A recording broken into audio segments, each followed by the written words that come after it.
যদি কেউ আমাদের মধ্যে শেখ হাসিনার সাথে হাতাহাত করার প্ল্যান করে, ষড়যন্ত্র করে, তাহলে আমরা তাদেরকে মির্জাফর হিসাবে ঘোষণা করছি। শেখ হাসিনার সাথে কোনো বৈঠক নেই, কোনো আলোচনা নেই, শুধু দাবি একটা, দাওয়া একটা, ওই গণভবন দখল করতে হবে। জনগণের গণভবন জনগণের কাছে ফিরিয়ে দিতে হবে ইনশাআল্লাহ। রাজি আছি ইনশাআল্লাহ।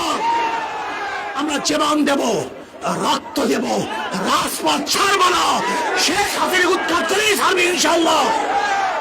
এক দফা, এক দাবি, শেখ হাসিনা কবে যাবি?